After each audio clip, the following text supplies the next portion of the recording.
ఏం జరిగిందనేది.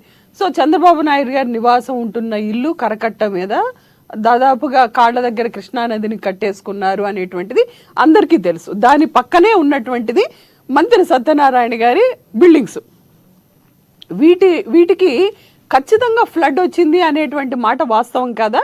ఈరోజు అమరావతిలో నీళ్ళు వస్తే హైకోర్టులో జగన్మోహన్ రెడ్డి గారు ఉన్నప్పుడు అక్కడ నదీ పరివాహక ప్రాంతంలో బిల్డింగ్స్ ఉండకూడదని ఆ బిల్డింగ్స్ అన్నిటికీ నోటీసులు ఇవ్వడం జరిగింది. ఆ నోటీసుల మీద స్టే తెచ్చుకున్నారు వీళ్ళు హైకోర్టుకి వెళ్ళి. హైకోర్టు కూడా స్టే ఇచ్చింది. ఇవాళ హైకోర్టులో కూడా నీళ్ళు వచ్చినాయి, హైకోర్టు కూడా మూసేశారు, సెలవులు ఇచ్చారు. ఇదేనా అండి పరిపాలన? మీరు స్టేలు తెచ్చుకోండి, కృష్ణానది ఫ్లడ్ వచ్చినప్పుడల్లా మునిగిపోతూ ఉంటుంది. మీరు అదే దానికి ఎవరన్నా గ్రీన్ ట్రిబ్యునల్ కానీ ఎవరైనా చెప్పినా కానీ రాజ్యాంగ పరంగా అక్కడ కట్టడం రాంగ్ అని చెప్తే మీరు కోర్టులకు వెళ్ళండి, కోర్టులకు వెళ్ళి స్టేలు తెచ్చుకోండి. కానీ ఆ న్యాయశాఖ న్యాయం ఇచ్చినటువంటి న్యాయశాఖ కూడా ఈరోజు మునిగిపోయింది.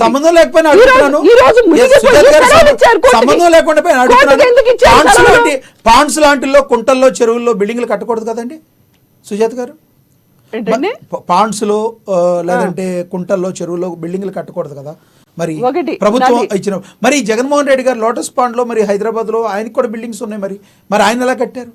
లోటస్ పాండ్ లో ఉన్నటువంటి బిల్డింగ్ జగన్మోహన్ రెడ్డి గారు కట్టలేదు, రాజశేఖర్ రెడ్డి గారు కొనుక్కున్నారు.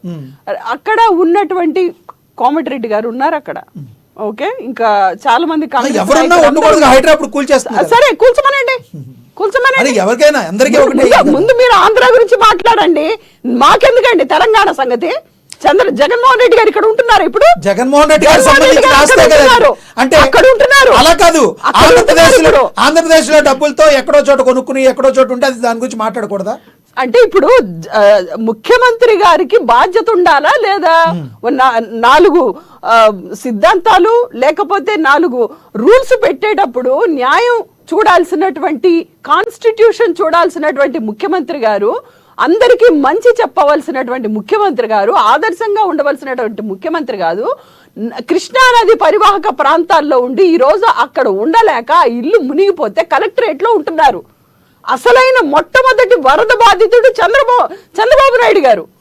మరి దీని మీద వీళ్ళు నోటీసులు ఇస్తే వెళ్ళి కోర్టులకు వెళ్ళి స్టేలు తెచ్చుకొని శుభ్రంగా మళ్ళీ ఇప్పుడు హైకోర్టు కూడా మూసేశారు వరదల వల్ల. సుజాత గారు, సెక్రటేరియట్ లోకి నీళ్ళు వచ్చినాయి, హైకోర్టులోకి నీళ్ళు, దాన్ని ఎవరు కాదంటారు? ప్రజల కోసం అభియోగం కాదు, అది వాస్తవం. వాస్తవం అనుకుందాం. సుజాత గారు, ఇప్పుడు మీరు జరిగిన నష్టాన్ని పోడ్చడానికి ఎటువంటి చర్యలు తీసుకోవాలనుకుంటున్నారు? ప్రజలు ఏం కోరుకుంటున్నారు? ప్రజలకి ఏం చేస్తే బాగుంటుంది? ఒకటి, ఇది ఖచ్చితంగా చంద్రబాబు నాయుడు గారి తప్పిదం అండి.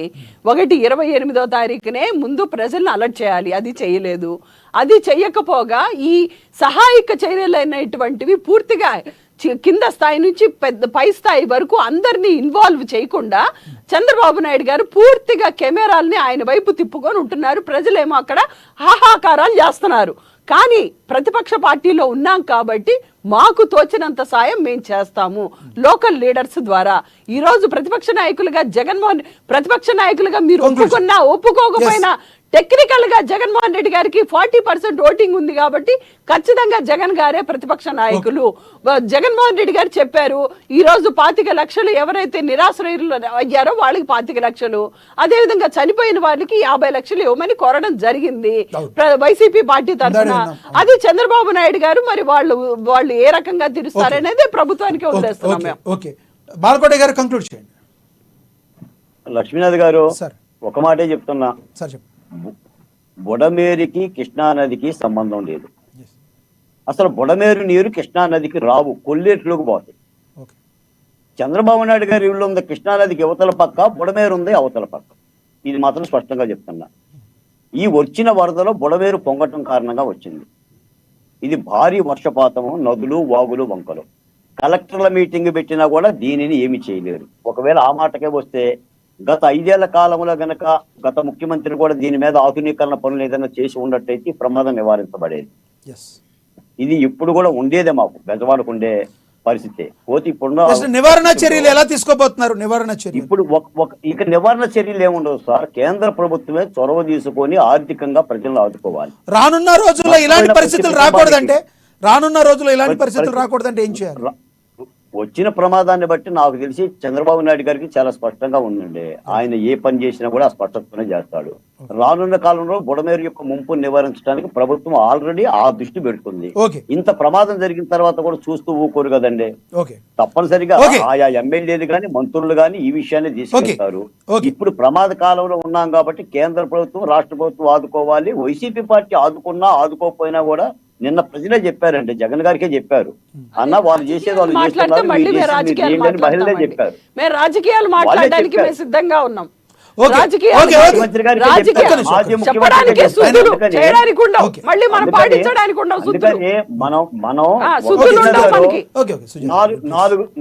నాలుగు రోజులుగా బురదలో ఎవరు తిరుగుతున్నారు, వర్షంలో ఎవరు తిరుగుతున్నారు, మోకాల లోతు ఏ వయసు కలిగిన వాళ్ళు తిరుగుతున్నారో ఆలోచించుకుంటే అది ప్రజలకు అర్థం అవుతుంది. మీరు నేను చెప్పనక్కర్లా, వ్యక్తిగత దోషం చేయనక్కర్లా, నాకు పేర్లు పెట్టనక్కర్లా. నేను కాబట్టి ఒక మాట ఏంటంటే మాలాంటి వాళ్ళ జోలికి వస్తే మాత్రం మేము మెదలకుండా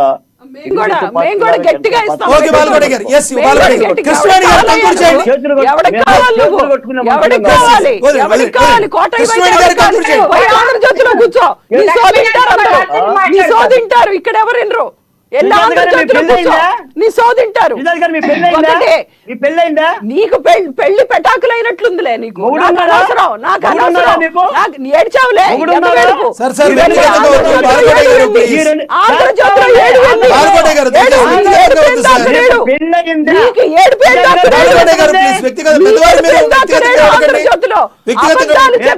ఊరుకునే వాళ్ళు ఎవరు లేరు.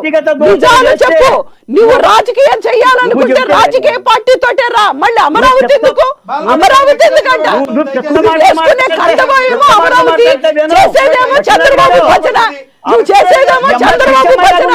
ఎవరికి కావాలి ముసుగులేసుకునేటువంటి రాజకీయం?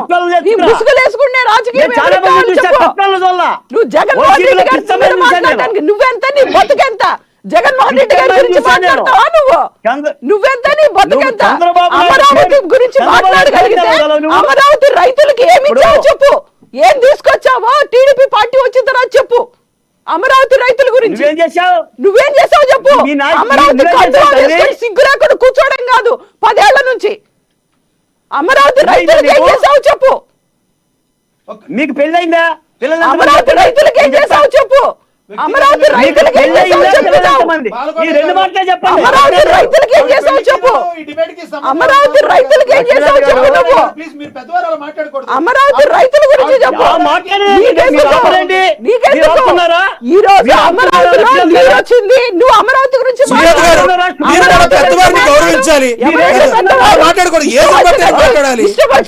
ఎవడి పెద్దతనం? ఎవడి పెద్దతనం?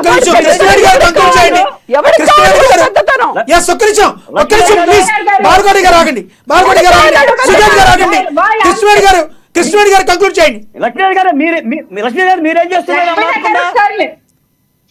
ప్లీజ్ బాలకోటి గారు చెప్పండి, ఏమంటారు మీరు? మీరు ఆపుతున్నారా? అవునే, నేను ఆపుతున్నాను సార్. ఎక్కడ ఆపుతున్నారు మీరు? ఆపుతున్నాను సార్, అదే చెప్తున్నా. సుజాత్ గారు దయచేసి, సుజాత్ గారు ఆగండి. ఓకే సుజాత్ గారు ప్లీజ్ దయచేసి ఆగండి. ప్లీజ్ ప్లీజ్ మీరు చెప్పండి, ఆమె పెళ్ళైందా సార్? మనకి ఎలా తెలుసు సార్? వ్యక్తిగతంగా మనకెందుకు సార్? అడిగి చెప్పండి. అవ్వచ్చు కాకపోవచ్చు మనకెందుకు? దీనికి దానికి సంబంధం లేదు కదా. జోలికి వస్తే గోల తీరుస్తాం అనుకుంటున్నారేమో.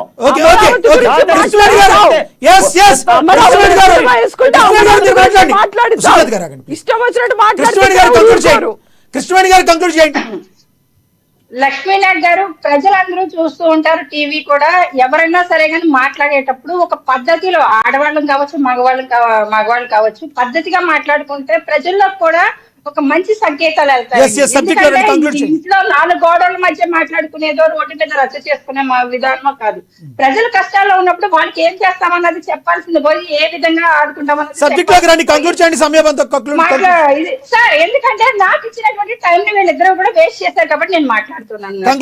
ఎందుకంటే మీరు వాళ్ళు కంట్రోల్ చేయలేదు. మా అధినేత పవన్ కళ్యాణ్ గారు చెప్పడం జరిగింది, ఈ రోజు వైసీపీ నాయకులు నన్ను బయటకు రాలేదన్నారు. నాతో పాటు రండి, వస్తే నా క్యాన్ వాళ్ళు రండి, నేను చూపిస్తాను నాకు ఫాలోయింగ్ ఎలా ఉంటుందో అనేసి. ఎందుకంటే పవన్ కళ్యాణ్ గారు ఉత్తప్పుడు వస్తేనే ఎప్పుడు కూడా జన ప్రవాహం ఎలా ఉంటుందో తెలుసు.